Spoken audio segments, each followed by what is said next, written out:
Hi എല്ലാവർക്കും ബിജീസ് കിച്ചൻ്റെ പുതിയൊരു വീഡിയോയിലേക്ക് സ്വാഗതം. ഞാൻ നിങ്ങളുടെ സ്വന്തം ബി ചേച്ചി. എൻ്റെ പ്രിയപ്പെട്ട ഓരോരുത്തർ സുഖമായിട്ടിരിക്കുന്നു. ദൈവം സഹായിച്ച് ഇവിടെ സുഖമായിട്ടൊക്കെ ഇരിക്കുന്നു. ഇന്നൊരു ദിവസം ദൈവം ദാനമായി തന്നതിന് ദൈവത്തിന് നന്ദി പറയാം. അപ്പം ഇന്നത്തെ വീഡിയോ എല്ലാവരും കണ്ടായിരുന്നോ? കണ്ടിട്ട് കാണാത്തവരൊക്കെ ഉണ്ടെങ്കിൽ ഒന്ന് പോയി നോക്കണേ. അപ്പം ഞാൻ ഈ ഇട്ടേക്കുന്ന ഡ്രസ്സുണ്ടല്ലോ, ഇതെനിക്ക് ഭയങ്കര ഇഷ്ടമായിട്ടുള്ളൊരു ഡ്രസ്സാണ്. പക്ഷേ ഞാൻ ഇടാതെ വർഷങ്ങളായതാണ് അത് ഇടാതെ വെച്ചേക്കുന്നത്. പറഞ്ഞാൽ ഇതേ കോട്ടനല്ല, ഒരു സിന്തറ്റിക്കോ നൈലോണോ അങ്ങനെ പറയാം. കണ്ടാൽ കോട്ടനാന്ന് പറയാം. നമ്മൾ ഈ ഓൺലൈനൊക്കെ വാങ്ങിക്കുമ്പോൾ അകത്തോ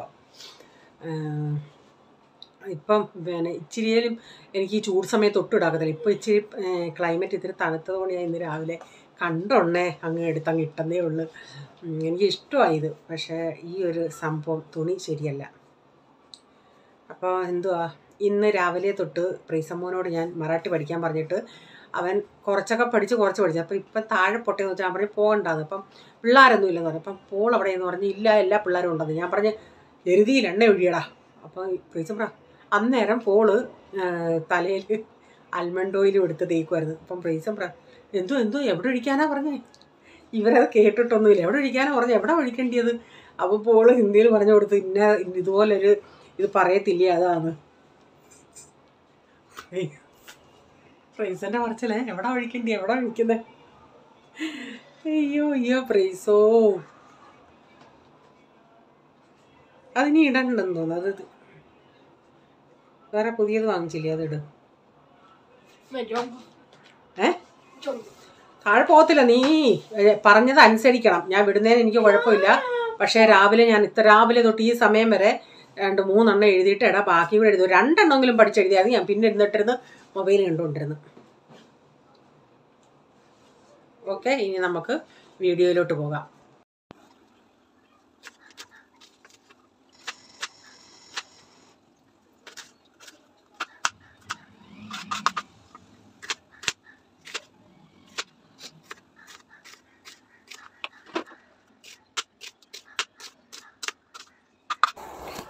ഇന്ന് പല കാര്യങ്ങളാണ്. വീഡിയോ സ്കിപ്പ് ചെയ്യാതെ കണ്ടാൽ ഇതിലെ വിശേഷങ്ങളൊക്കെ അറിയാം. അപ്പോൾ എനിക്ക് പെട്ടെന്ന് എല്ലാം ചെയ്യണം. എനിക്ക് ഇത്തിരി നാരങ്ങ വാങ്ങിക്കാൻ പോകണം. നാരങ്ങ വാങ്ങിക്കാൻ പോകാമെന്ന് പറഞ്ഞ് ഇവിടെ ഈ നാരങ്ങ ഞങ്ങൾ സ്ഥിരം വാങ്ങിക്കുന്ന പുള്ളി രാവിലെ ഒരു 6-7 മണി തൊട്ട് ഒരു 10-11 മണി വരെ കാണത്തുള്ളൂ. അത് കഴിഞ്ഞ് പിന്നെ വൈകിട്ട് രാത്രി ഒരു 10 വരെ കാണും. അപ്പോൾ ഒന്ന് ഞങ്ങൾ വൈകിട്ട് പോകും, അല്ലെങ്കിൽ രാവിലെ വെച്ചാൽ പറയാം നമുക്ക് രാവിലെ പോയിട്ടിരുന്നു. അപ്പോൾ ഇന്നലെ വിളിച്ച് ചോദിച്ചെന്നെ പുള്ളി എടുത്ത് നാരങ്ങയുടെ വിലയെല്ലാം ചോദിച്ചു. വില ഇപ്പം തണുപ്പാണേലും നാരങ്ങയ്ക്ക് വിലയൊന്നും കുറവില്ല. 120 രൂപയാണ് നാരങ്ങയ്ക്ക്. അപ്പോൾ എന്തുവാന്നേലും റേച്ചൻ തന്നെ പോയി വാങ്ങിക്കാമെന്ന് പറഞ്ഞാൽ ഒക്കത്തില്ല. കാരണം ചിലപ്പം പച്ചയായിരിക്കും, ചിലപ്പം നീരില്ലാത്ത തോടനായിരിക്കും, അങ്ങനെയൊക്കെ ഉള്ളതാണ്. ഈ തോടൻ പോലെ സോഫ്റ്റ് അല്ലാത്ത തോടനൊക്കെ ആയിരിക്കും. അങ്ങനെ അതുകൊണ്ട് ഞാനിവിടെ പോകാമെന്ന് വെച്ചാൽ അപ്പം രാവിലെ പെട്ടെന്ന് ഞാനങ്ങ് പാസ്ത ഉണ്ടാക്കാമെന്ന്, ചായയൊക്കെ റെഡിയായി. എന്നിട്ട് ഞാൻ പാസ്ത ഉണ്ടാക്കാമെന്ന് വെച്ച്. അപ്പോൾ പാസ്ത ഉണ്ടാക്കാൻ കാര്യം പ്രൈസമ്മോൻ ഇന്ന് ജങ്ക് ഫുഡാണ്. അപ്പോൾ ഞാൻ ചിന്തിച്ചെന്നാൽ അവനത് ടിഫിനൂടെ കൊടുത്ത് വിടാമെന്ന്. പക്ഷേ അത് പിന്നെ ചേഞ്ചായി. അപ്പോൾ ഈ ഇന്ന് ക്യാൻറ്റീൻ ഡേ ആയിരുന്നു. അതുകൊണ്ട് അല്ലാതെ ജങ്ക് ഫുഡ് ഡേ വെനസ്ഡേ ദിവസമായിരുന്നു, തേഴ്സ്ഡേ ദിവസമായിരുന്നു. അപ്പോൾ ഇന്ന് ക്യാൻറ്റീൻ ഡേ ആയതുകൊണ്ട് ഞാൻ ഈ പാസ്ത ക്യാൻറ്റീൻ ഡേയുടെ ഒന്ന് ജങ്ക് ഫുഡും കൊണ്ടുപോകാം. അതുകൊണ്ട് ഞാൻ പാസ്ത കൊടുത്തു വിടാമെന്ന് പറഞ്ഞിരുന്നേ. പക്ഷേ അപ്പം അവൻ പറഞ്ഞ് അവനങ്ങനെ എപ്പോഴൊന്നും ഞങ്ങൾ പൈസ കൊടുക്കാറില്ലല്ലേ, വെളിയിലത്തെ അങ്ങനെ കഴിക്കണ്ടെന്നുള്ള ഇത്. അതുമല്ല, ഇവന് 20 രൂപ മാത്രമേ ഉള്ളൂ. അവനെന്താ ഒരു 50 രൂപ കൊണ്ടുപോയിട്ട് കൊടുത്തിട്ട് എന്തോ നിനക്ക് ഇഷ്ടമുള്ളത് വാങ്ങിച്ചിട്ട് ചേഞ്ച് വാങ്ങിച്ചുകൊണ്ട് പോകാമെന്ന് പറഞ്ഞാൽ അവരങ്ങനെ ചെയ്യത്തില്ല. അവൻ ആ 20 രൂപയ്ക്ക് ഒന്നീ എന്തുവാ നൂഡിൽസോ അങ്ങനെയുള്ള മഞ്ചൂരിയനോ അങ്ങനെയുള്ളതെങ്ങനെ വാങ്ങിക്കത്തുള്ളൂ. അല്ലെങ്കിൽ കറക്റ്റ് പൈസ നമ്മളിങ്ങനെ കൊടുത്തു വേണ്ട. അതുകൊണ്ടൊക്കെ ഇവന് വാങ്ങിക്കാനും ഇതാണ്. അപ്പോൾ ഇന്ന് റേച്ചാൻ പറഞ്ഞ് നീ കൊണ്ടുപോകും, എന്നിട്ട് അങ്കിളിനോട് ചോദിക്കണം എത്ര രൂപ 4 ടിഫിൻ ബോക്സ് കൊടുത്തു വിടണം. അതിനകത്ത് അവരിട്ട് കൊടുക്കുന്നത്. അപ്പോൾ അവനിന്ന് പാസ്ത കൊണ്ടുപോയില്ല. അതുകൊണ്ട് പിന്നെ അവനിന്ന് നമ്മൾ അവിടെ നിന്ന് വാങ്ങിക്കട്ടെ എന്നുള്ള രീതിയിൽ കൊടുത്തു വിട്ട്. ഇടയ്ക്കൊക്കെ പിള്ളേർ തന്നെത്താൻ ഈ പൈസ കൊടുത്ത അതും ഒന്ന് ഈ പോൾമോനൊക്കെ ഈ കഴിഞ്ഞ വർഷം തൊട്ട് പോളും കടയിലൊന്നും അങ്ങനെ പോകത്തില്ലായിരുന്നു. കറക്റ്റ് കറക്റ്റ് പൈസ കൊടുത്ത് വിടുവാണെങ്കിൽ വാങ്ങിച്ചുകൊണ്ട് വരും. അല്ലാതെ ഇവർക്ക് ഈ പൈസ ഇപ്പോൾ എന്തെങ്കിലും വാങ്ങിക്കുകയാണെങ്കിൽ 100 രൂപ എങ്ങനെ കൊടുത്തിട്ട് ബാക്കി ചില്ലറയൊക്കെ വാങ്ങിക്കാൻ ഇനി വാങ്ങിച്ചുകൊണ്ടെങ്കിൽ വരും. ചിലപ്പോൾ അതൊന്ന് എണ്ണി കാൽക്കുലേറ്റ് ചെയ്ത് നോക്കാനൊക്കെ അവർക്കത് അറിയത്തില്ലായിരുന്നു. അപ്പോൾ അതിനുവേണ്ടിയൊക്കെ അത് ചില കാര്യങ്ങളിൽ റീച്ച അങ്ങനെയൊക്കെ പറയുന്നത് ഞാൻ പറയും ആ സാരമില്ല അവനെ വിടണ്ടെന്നൊക്കെ പറയും. പക്ഷേ റീച്ച പറയും പിള്ളേർ ഇൻഡിപെൻഡൻ്റ് ആയിട്ട് സാധനങ്ങളൊക്കെ പോയി വാങ്ങിക്കണം, അതാ ഞങ്ങളൊക്കെ ഈ പ്രായത്തിൽ പോകുമായിരുന്നു. ഞാൻ പറഞ്ഞു റീച്ച അത് ശരിയാ, ഞങ്ങളും ഞങ്ങളുടെ പ്രായത്തിലൊക്കെ പോയി വാങ്ങിക്കുമായിരുന്നു. റീച്ചാനെ പറയും ഇപ്പം ഓരോ ഇത് കഴിയുന്നതാണ് പിള്ളേർക്ക് അതിൻ്റേതായ ഇതുണ്ട്. ഇപ്പം എന്തുവാ ഒന്നീ ഓൺലൈൻ അല്ലെങ്കിൽ Paytm അങ്ങനെയൊക്കെയല്ലേ, GPay അങ്ങനെയൊക്കെയല്ലേ. താഴെ എന്തോ പ്രോഗ്രാമുണ്ട്, അതിൻ്റെ റെക്കോർഡ് നടക്കുക. ഞാൻ കുറേ നേരം കൊണ്ട് വെയിറ്റ് ചെയ്ത് അത് നിൽക്കുന്ന ഒരു പരിപാടിയും ഇല്ല. അതുകൊണ്ടാണ് ഞാനങ്ങ് എഡിറ്റ് ചെയ്തേക്കാന്ന് വെച്ചാൽ എനിക്ക് വേറെ ജോലികളൊക്കെ ഉണ്ട്. നിങ്ങൾ എന്താ ഇത്ര ജോലിയെന്ന് സമയം കിട്ടുന്നില്ല. അപ്പം ചിന്തിക്കും ജോലി ചെയ്തിട്ട് വരുന്നവരൊക്കെ എങ്ങനെയാണ്. എല്ലാവർക്കും അവരുടേതായ രീതിയിലുള്ള പ്രോബ്ലങ്ങളുണ്ട്. വീട്ടിൽ ഉള്ളവർക്ക് വീട്ടമ്മമാർക്ക് അങ്ങനെയുള്ള ബുദ്ധിമുട്ട്, അല്ലാതെ ജോലിക്ക് പോകുന്നവർക്ക് അതിൻ്റേതായ ബുദ്ധിമുട്ടെല്ലാം ഉണ്ട്. അപ്പം ഞാൻ ചായ എല്ലാം പെട്ടെന്ന് ഇട്ടിട്ട് ഒരു 8 മണിയാകുമ്പോഴത്തേക്കിന് 8 മണിയായപ്പോഴത്തേനും ഇതെല്ലാം റെഡിയാക്കി എല്ലാവർക്കും കൊടുക്കാനുള്ളവർക്കൊക്കെ കൊടുത്തിട്ട് ഞങ്ങൾ പോയി നാരങ്ങ വാങ്ങിക്കാനായിട്ട് പോയി. അപ്പം ചായയൊക്കെ ഞാനൊന്ന് എടുക്കട്ടെ. അതുമല്ല പിന്നത്തെ ഇനി അടുത്ത കാര്യങ്ങളിലൂടെ ഞാൻ പറയാം. അപ്പോൾ എല്ലാം പെട്ടെന്ന് ഈ ജോലികൾ പെട്ടെന്ന് ചെയ്യണമെന്ന് വെക്കുമ്പം വെപ്രാളത്തിൽ ചെയ്യണമെന്ന് പറയുമ്പോൾ എനിക്കങ്ങ് ഭയങ്കര, പണ്ടൊക്കെ ആണെങ്കിൽ എനിക്ക് അങ്ങനെ ഒരു പ്രശ്നമില്ലായിരുന്നു. ഇപ്പോൾ ആണെങ്കിൽ അങ്ങ് നെഞ്ചൊക്കെ പടപട അങ്ങ് ഇടിക്കാൻ തോന്നും. കാരണം ഫാസ്റ്റ് ചെയ്യണം ഇതെല്ലാം ഒതുക്കിയിട്ട്. കാരണം ഇന്ന് 11 മണിയാകുമ്പോൾ ഗ്യാസും പോവും, പിന്നെ വൈകിട്ട് 6 മണിക്കേ വരത്തുള്ളൂ. അപ്പോൾ അതിന് മുമ്പിട്ട് ഉച്ചക്കത്തെ എല്ലാം റെഡിയാക്കണം നമ്മൾ. ഇപ്പോൾ ഈ പിള്ളേരൊക്കെ നമ്മൾ ഒറ്റയ്ക്ക് ഇങ്ങനെ നിൽക്കുകയാണെങ്കിൽ പെട്ടെന്ന് നമുക്ക് ചെയ്യാം. അതേസമയം വീട്ടിൽ ഇവരൊക്കെ ഉണ്ടെങ്കിൽ ഇവർക്ക് അത് കൊടുക്കുക ഇത് കൊടുക്കുക ഇങ്ങനെ പുറകെ നമ്മളെ വിളിച്ചുകൊണ്ടിരിക്കുന്ന ഉടനെ നമുക്ക് അതിൻ്റേതായ ഒരു ബുദ്ധിമുട്ടുണ്ട്. പിന്നെ റീച്ചാനാന്നേലും ഇപ്പം ഞാൻ പറഞ്ഞു ഇപ്പം ചായ ഇടുവാണെങ്കിൽ ഇപ്പോൾ അങ്ങോട്ട് ചായ കൊടുത്താൽ ഒരു 10 മിനിറ്റ് കഴിഞ്ഞ് വീണ്ടും വരും ചായ ഉണ്ടോ എന്ന് പറഞ്ഞു. അപ്പോൾ നമുക്ക് ഇങ്ങനെ പെട്ടെന്ന് ചെയ്തുകൊണ്ടിരിക്കുന്ന ജോലികൾ ഇത്തിരി ബുദ്ധിമുട്ടല്ലേ. ഫ്ലാസ്കിൽ ഒഴിച്ച് വെക്കാമെന്ന് വെച്ചാൽ ചായ ഫ്ലാസ്കിൽ ഒഴിച്ച് വെച്ചാൽ ഒരു ടേസ്റ്റ് വ്യത്യാസം വരും. അതേസമയം കോഫി ആണെങ്കിൽ നമുക്ക് കുഴപ്പമില്ല, ഫ്ലാസ്കിൽ ഒഴിച്ച് വെച്ചാലും മേശപ്പുറത്ത് കൊണ്ട് വെച്ചാൽ അവരവരുടെ ഇഷ്ടത്തിന് എടുത്തോളുമല്ലേ. അപ്പോൾ കൊച്ചുങ്ങൾക്കുള്ളതും കൊടുത്തു. അപ്പം പോൾ മോനുണ്ടല്ലോ ഇതുവരെ എണീറ്റിട്ടില്ല. മറ്റോൻ എണീറ്റ് അവനെ തട്ടി ഉണർത്തും. സാധാരണ പോൾ രാവിലെ എണീക്കുന്നതാണ്, മറ്റോനാ ലേറ്റായിട്ട് എണീക്കുന്നത്. പക്ഷേ ഇന്നലെ ലേറ്റായിട്ട് കിടന്നതുകൊണ്ട് ഞാൻ പറയിച്ചേർന്ന് കിടന്നോട്ടെ നന്നാ. എന്നാൽ ഉച്ചയ്ക്ക് ഇത്തിരി സമയം കിട്ടി അന്നേരം അവൻ കിടക്കത്തില്ല.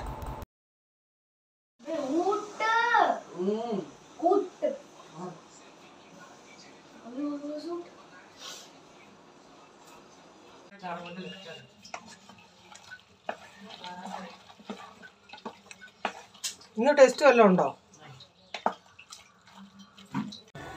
പിന്നെ അവൻ വിളിച്ചപ്പോഴത്തേന് പിന്നെ എണീറ്റ് വന്ന് അടുക്കളയിൽ നോക്കിയപ്പോഴത്തേന് പാസ്ത കണ്ടോണ്ടേ സന്തോഷമായി. അപ്പോൾ ഞാൻ ഇച്ചിരി അവിടെ അടച്ച് വെച്ചേ ഒന്നുകൂടെ ഒന്ന് വേവാൻ വേണ്ടി. പിന്നെ ഞാൻ തുണികളൊക്കെ പെട്ടെന്ന് ഇട്ടു.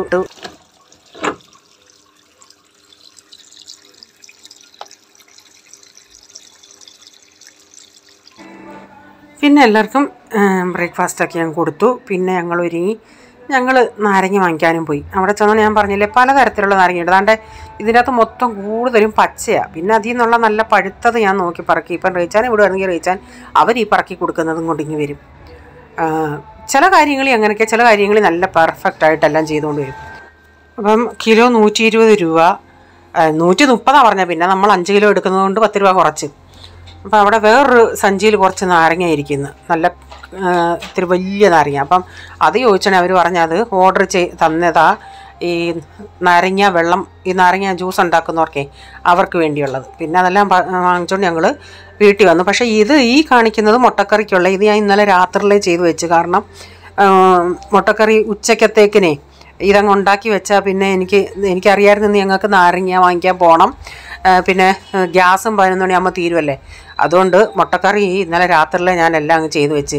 ഇപ്പോൾ സവാളയും ടൊമാറ്റോയും ഉരുളൻകിഴങ്ങും എല്ലാം കൂടെ ഒന്ന് വഴറ്റിയിട്ട് അത് വഴന്ന് വന്നോണ്ടേ അതിലേക്ക് മല്ലിപ്പൊടിയും മുളക് പൊടിയും ഗരം മസാലയും മഞ്ഞൾപ്പൊടി എല്ലാം ഇട്ട് മൂത്തതിന് ശേഷം കറി ഇങ്ങനെ ഗ്രേവി ഉണ്ടാക്കി വെച്ചു. പിന്നെ രാവിലെയാണ് ഞാൻ മുട്ട പുഴുങ്ങി ഇതിൽ ചേർത്തത്. അപ്പം അതങ്ങ് ഇന്നലെ രാത്രി ചെയ്തുകൊണ്ട് അത്ര ഉപകാരമായി. പിന്നെ ഞങ്ങൾ വീട്ടിൽ വന്നു.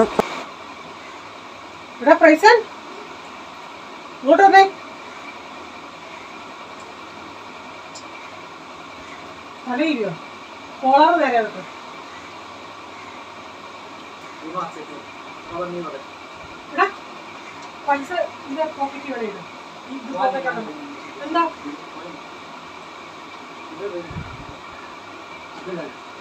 എന്താ ചുപ്പാ ചുപ്പ ഉണ്ടോടാ? ചുപ്പാ ചുപ്പ ചുപ്പാ ചുപ്പ ഫോൺ പറഞ്ഞുണ്ടെന്ന് ഒരു ആന്റി ചോദിച്ചായിരുന്നു. ചുപ്പാ ചുപ്പ ഉണ്ടോന്ന്. ചോക്കി ചോക്കി ചുപ്പാ ചുപ്പ വീട് അപ്പോൾ തുണി ഞങ്ങൾ ഇട്ടിട്ടാണ് പോയത്. വന്നപ്പോഴത്തേക്കും തുണിയൊക്കെ ആയി. അപ്പം ഞങ്ങൾ പറഞ്ഞിട്ടാണ് പോയത് കംഫർട്ട് ഇടുന്ന സമയമാകുമ്പോൾ ഒഴിക്കണേന്ന്. അപ്പം ഞാൻ ഒരു സമയം വെച്ചിട്ട് ഇവന്മാരെ ഫോൺ ചെയ്ത് പറഞ്ഞു കംഫർട്ട് ഒഴിക്കാൻ. വന്നോണ്ടേ ചോദിച്ചോണ്ടേ പറഞ്ഞ് ഇട്ടെന്ന് പറഞ്ഞു. അപ്പം തുണിയെല്ലാം ബന്ധമായിട്ട് കിടക്കുമായിരുന്നു, കഴിഞ്ഞെല്ലാം കിടക്കുമായിരുന്നു. പിന്നെ അതെല്ലാം എടുത്തൊന്ന് വിരിച്ചു. പ്രൈസിന് പൈസ ക്യാൻറ്റീനിൽ നിന്ന് കഴിക്കാനായിട്ട് പൈസയും കൊടുത്തു വിട്ടു. പിന്നെ ഞാൻ വന്നിട്ട് ക്യാനിലൊക്കെ വെള്ളം പിന്നെ ഒഴിച്ചത്. വെള്ളമൊന്നും തിളപ്പിച്ചില്ലായിരുന്നു. ബ്രേക്ക്ഫാസ്റ്റ് ഉണ്ടാക്കി ബ്രേക്ക്ഫാസ്റ്റ് കഴിച്ച് അവർ കാരണം 10 മണിയാകുമ്പോഴത്തേക്കിന് അവർ പോകും. നമ്മൾ ഉച്ചയ്ക്ക് മുട്ടക്കറി ഉള്ളത് കൊണ്ട് പിന്നെ ഞാൻ പിന്നെ ചിന്തിച്ച് 6 മണിക്ക് വന്നിട്ട് പിന്നെ കൂട്ടാനൊക്കെ ഇച്ചിരി ഇരിപ്പുണ്ട്. വൈകിട്ട് ഒരു മീൻകറി എല്ലാം ചെയ്യാമെന്ന് വെച്ചാൽ 2 ദിവസം 11 മണി തൊട്ട് 6 മണി വരെ പോകുമെന്ന് പറഞ്ഞു. അപ്പോൾ അവർ ഇവിടുന്ന് വന്ന് ഓഫാക്കിയിട്ടൊക്കെയാണ് പോയത്. അകത്ത് വന്ന് ഓഫാക്കി. അപ്പം ഞാൻ പിന്നെ ഈ നാരങ്ങയുടെ കാര്യങ്ങൾ ചെയ്യാമെന്ന് വെച്ച് നാരങ്ങയെല്ലാം ഒന്ന് കഴിയതിന് ശേഷം പിന്നെ ഞങ്ങളിവിടെ കൊണ്ടുവന്ന് ഒന്ന് തൂക്കി നോക്കും. ചിലപ്പോൾ അവരുടെ ത്രാസും നമ്മുടെ ത്രാസുമായിട്ടൊക്കെ വ്യത്യാസം വരുമല്ലേ. അപ്പോൾ എന്നിട്ട് ഞാനൊന്ന് ചിലപ്പം ഞാൻ ഇഡലിപ്പാത്രത്തിൽ ഇഡലിപ്പാത്രത്തിൽ വെള്ളം ഒഴിച്ചിട്ട് അതിലിങ്ങനെ ആവി കയറ്റി എടുക്കുക. ഇന്നിപ്പോൾ ഇത്രയേ ഉള്ളൂ. എന്നിപ്പോൾ എനിക്ക് 3-4 പ്രാവശ്യം ചെയ്യേണ്ടി വരും. അപ്പം ഞാനിത് വലിയ ചരുവത്തി വെള്ളം ഇട്ടിട്ട് ഇതിൻ്റെ അകത്തൊന്ന് ചൂടാക്കിയിട്ട് വാരിയെടുത്തിട്ട് അരിയാന്ന് വെച്ച്. ഇന്ന് 11 മണി കഴിഞ്ഞ് നമുക്ക് കുക്കിംഗ് ജോലി ഇല്ലെങ്കിലും ഇത് നല്ലൊരു പരിപാടിയാണ്. ഇത്രയും 5 കിലോ നാരങ്ങയൊക്കെ അരിഞ്ഞെടുക്കുക എന്ന് പറഞ്ഞാൽ കുറേ സമയം എടുക്കും. അപ്പോൾ ഒത്തിരി നേരം എനിക്ക് കണ്ടിന്യൂസ് ഇരിക്കുമ്പം സ്പൈനലിനാണ് ഇപ്പം കൂടുതലും പ്രോബ്ലം. ടെയിൽ ബോണിന് അത്ര അങ്ങോട്ട് വരുന്നില്ല, സ്പൈനലിന് എന്തോ പ്രോബ്ലം വേദന പോലെ വരും. അപ്പോൾ ഇതൊന്ന് ഞാൻ നോക്കിയുണ്ടെങ്കിൽ ഒന്ന് വാടി വന്ന് പിന്നെ ഞാൻ ഇത്രയും വലിയൊരു കിഴുത്തപ്പാത്രം ഉണ്ടായിരുന്നു, അതിൻ്റെ അകത്തോട്ട് ഇതെല്ലാം ഒന്ന് എടുത്തിടുന്നുണ്ടേ. അതൊന്ന് തണുക്കട്ടെ. പിന്നീട് ഞാൻ ചോറിരിപ്പുണ്ടായിരുന്നു, അതങ്ങ് വെച്ച് വാർക്കാമെന്ന് വെച്ച്. അപ്പം 11 മണിയൊക്കെ ആകാറായിട്ടും നമ്മളില്ല വെപ്രാളത്തിൽ ചെയ്യുമല്ലേ. പക്ഷേ അതാ കറക്റ്റ് സമയത്തൊന്നും ഗ്യാസ് പോയില്ല. കാരണം ഇവർക്ക് എല്ലാ വീടുകളിലും പോയി അവർ തന്നെ വന്ന് ഇത് ഓഫാക്കുന്നതും വന്ന് 6 മണിക്ക് വരുമെന്ന് പറഞ്ഞിട്ട് അന്ന് 6 മണിക്ക് വന്നില്ല, 6:45 വന്നത്. 6:45 അവരിങ്ങ് ഓണാക്കുമായിരുന്നു. അപ്പം ഞാൻ ഈ അരി ഒന്ന് വെച്ച് വാർക്കട്ടെ. വന്ന വഴിക്കും മധുരക്കിഴങ്ങും വാങ്ങിച്ചുകൊണ്ട് വന്നു. അപ്പോൾ ഈ നാരങ്ങ മാത്രമല്ല, ആ സമയത്ത് അവിടെ പച്ചക്കറിക്കാരും ഉണ്ട്. എന്നിട്ട് മലയാളിക്കടയിൽ നിന്ന് ഞായറാഴ്ച ഇച്ചിരി ചേമ്പ് വാങ്ങിച്ചായിരുന്നു അരക്കിൽ. ഇതിട്ടിട്ട്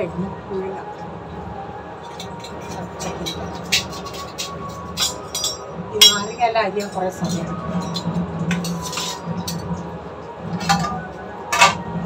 ഇന്ന് പോണം എന്നനുസരിച്ച് പോകണമെന്ന് അറിയാറുണ്ട്. എവിടെ കല്യാണത്തിൻ്റെ ടം സൗണ്ട്. ഞാൻ ഇന്നലെ മുട്ടക്കറി വെച്ചിട്ടാണ് പോയത്. അതുകൊണ്ട് ചപ്പാത്തിക്കാർക്ക് പ്രശ്നമില്ല. മുട്ട ഇന്ന് പുഴുങ്ങിയിട്ട് ഇപ്പോൾ രാവിലെ പുഴുങ്ങിയിട്ട് ബാക്കിയല്ല ഇന്നലെ ചെയ്ത് വെച്ചു.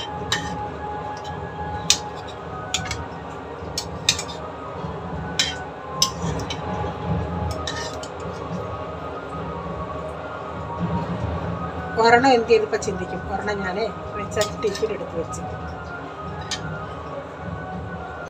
ഇന്നലെ കണ്ട റൈച്ചാനല്ലല്ലോ ഇന്ന്. റൈച്ചാൻ്റെ ബ്രദറാണ് കേട്ടോ. കൈയൊക്കെ ചെയ്തിരിക്കും.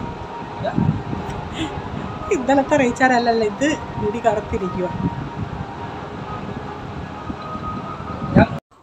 അപ്പം ഞാൻ ബീൻസ് തോര അരിഞ്ഞത് ഇരിപ്പുണ്ടായിരുന്നു. അതെന്നാൽ വൈകിട്ട് വയ്ക്കാന്നുള്ള രീതിയിലാണ് ഞാൻ ഇരുന്നത്. പിന്നെ ചിന്തിച്ച് ഇന്നങ്ങനെ ഇനിയിപ്പോൾ ഇതുകൂടെ ചെയ്താൽ പിന്നെ ഗ്യാസ് അങ്ങ് പോവുകയും ചെയ്യുമല്ലോ. പിന്നെ നാരങ്ങയുടെ കാര്യമെല്ലാം ഉള്ളു. അപ്പം ഞാൻ ചിന്തിച്ചെന്നാൽ വൈകിട്ട് എല്ലാം കൂടെ ചെയ്യാൻ നിൽക്കണ്ട, ഈ തോരനങ്ങ് വയ്ക്കാം. അല്ലാതെ ഇത്തിരി ഇന്നലത്തേക്ക് കൂട്ടാനൊക്കെ ഇരിപ്പുണ്ട്. ഇപ്പോൾ ഉച്ചയ്ക്ക് ഇവിടെ ആരും ചോറ് കഴിക്കുന്നില്ലല്ലേ. അപ്പോൾ ഉച്ചയ്ക്ക് ചപ്പാത്തി കഴിക്കുന്നവർക്ക് മുട്ടക്കറി ഉണ്ടല്ലേ. പിന്നെ രാത്രിയിലത്തേക്കിന് മതി. അതുകൊണ്ട് പിന്നെ ഞാൻ അങ്ങ് വേണ്ടാന്നും ചിന്തിച്ചിരുന്നേ. പിന്നെ ചിന്തിച്ചെന്നാൽ അങ്ങ് ചെയ്തേക്കാന്ന്. അങ്ങനെ ബീൻസൊക്കെ ഞാനൊന്ന് ഇങ്ങനെ ഞെവിടിയൊന്ന് അടപ്പത്തോട്ട് വെച്ചിട്ടുണ്ട്. അപ്പം ഞാൻ ഇല്ലേ ഡോക്ടർ രാജേഷ് പറഞ്ഞില്ലേ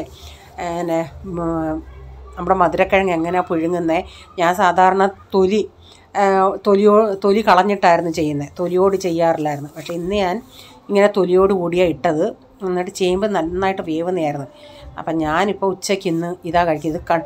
ഇപ്പോഴേ ഞാൻ കഴിക്കത്തില്ലായിരുന്നു, പക്ഷേ ഇത് പുഴുങ്ങി കണ്ടോണ്ടേ പിന്നെ എനിക്ക് കൺട്രോൾ വിട്ട് സാറുമാരേ. അതുകൊണ്ട് ഞാൻ പിന്നെ എൻ്റെ കാന്താരി ഞാൻ പറിച്ചത് കാന്താരി ഉണ്ടായിരുന്നു, പിന്നെ കുറച്ച് കൊച്ചുള്ളി ഉണ്ടായിരുന്നു. ആ കൊച്ചുള്ളിയും കാന്താരിയും ഇച്ചിരി ഉപ്പൊക്കെ ഇട്ടിട്ട് ഒരു സ്വല്പം വെള്ളം കൂടെ ഒഴിച്ചത് മിക്സ് ചെയ്തിട്ട് ചിലർ ഇത് പിന്നെ അരയ്ക്കും, ഒന്ന് ചതച്ചെടുക്കും. ഞാൻ അങ്ങനെയൊക്കെ നാട്ടിൽ ചെയ്യാറുണ്ടായിരുന്നു. പക്ഷേ ഇതിപ്പോൾ ഞാൻ അങ്ങനെ ചെയ്യുന്നില്ല. കാന്താരി ഉണ്ട്, അതൊന്ന് ഞാനിന്ന് കഴിക്കട്ടെ. ഇതിപ്പം പിന്നെ ഇനി ചതയ്ക്കണം ഉടയ്ക്കണം, അതുകൊണ്ട് ഞാനിന്ന് കല്ലിലൊന്ന് ചതച്ചിട്ടുണ്ട് ഈ പിന്നെ സവാള. പിന്നെ സവാളയും പോട്ടെ, കൊച്ചുള്ളി ഒരു 5-6 കൊച്ചുള്ളിയേ ഉള്ളൂ, പിന്നെ ബാക്കി അരമുറി സവാളയാണ്. ഇനിയിപ്പം ഞാൻ ഒന്ന് കഴിക്കട്ടെ. കാന്താരിയും കൊച്ചുള്ളിയും ഒക്കെ ഇട്ട് ഉപ്പ് നീര്, അത് ഒരു ചേമ്പെടുത്തു, ഒരു കാന്താരി ഇവിടെ അങ്ങോട്ട് എടുത്തു. കാന്താരി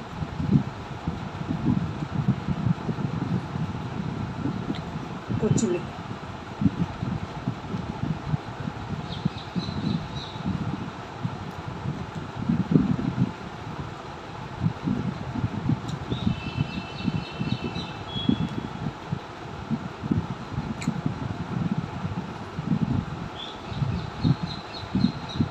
നമ്മുടെ സ്വീറ്റ് പൊട്ടറ്റോടെ തൊലി കളഞ്ഞിട്ട് ഇപ്പം തിന്നാം. തൊലിയൊക്കെ കളയാം.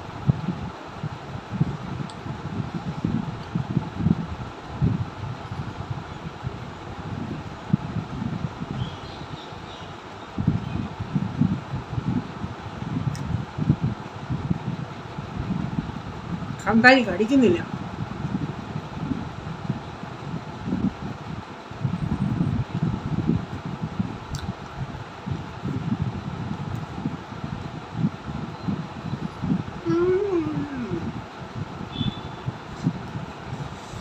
ഇനി ഞാനേ കഴിക്കട്ടെ. അപ്പോൾ നിങ്ങൾ എന്തൊക്കെ ഇത്രയും നേരം കഴിക്കുമല്ലായിരുന്നു എന്ന്. അപ്പോൾ ഈ കാന്താരിയും കൂടെ, കാന്താരിക്ക് ഇച്ചിരി എരിയുണ്ട്, എന്നാലും അതൊരു സുഖമാണ്. നമുക്കൊരു ഇതിനോട് ഇച്ചിരി കട്ടൻ കാപ്പിയും കൂടെ ആയിരുന്നെങ്കിൽ പിന്നെ പറയവേ വേണ്ട. അപ്പോൾ കൊച്ചൻ വൈകിട്ട് വന്നുണ്ടേ പിന്നെ ചപ്പാത്തി ഉണ്ടായിരുന്നല്ലേ, സ്കൂളൊക്കെ ഇതിപ്പം വൈകുന്നേരമായി, സ്കൂളിൽ നിന്നൊക്കെ വന്ന് ആശാൻ കഴിക്കുക. അവനിന്ന് സന്തോഷമാണ്, ഇങ്ങനെയൊക്കെയുള്ളതാണെങ്കിൽ അവന് സന്തോഷമാണ്. അപ്പോൾ ഇന്നത്തെ വീഡിയോയിലെ വിശേഷങ്ങൾ ഇതൊക്കെയായിരുന്നു. നിങ്ങൾക്ക് വീഡിയോ ഇഷ്ടമായെങ്കിൽ ലൈക്ക് ചെയ്യണേ, അതുപോലെ നിങ്ങളുടെ അഭിപ്രായം കമൻറ്റിൽ കൂടെ അറിയിക്കണേ. സബ്സ്ക്രൈബ് ചെയ്യാതെ ആരെങ്കിലും കാണുന്നുണ്ടെങ്കിൽ വീഡിയോ ഇഷ്ടമായെങ്കിൽ ഒന്ന് സബ്സ്ക്രൈബ് ചെയ്തിട്ട് ആ ബെല്ലേക്ക് ബട്ടണിലൂടെ പ്രസ് ചെയ്യുകയാണെങ്കിൽ ഓൾ എന്നൊരു ഓപ്ഷൻ വരും. അതുകൂടെ പ്രസ് ചെയ്യുകയാണെങ്കിൽ ഞാനിടുന്ന വീഡിയോയുടെ നോട്ടിഫിക്കേഷൻ നിങ്ങൾക്ക് എന്നും വരുന്നതായിരിക്കും. ഇനി ഒരു പുതിയ വീഡിയോയുമായി വരും വരെ bye, God bless you all. Thank you, take care, bye, see U.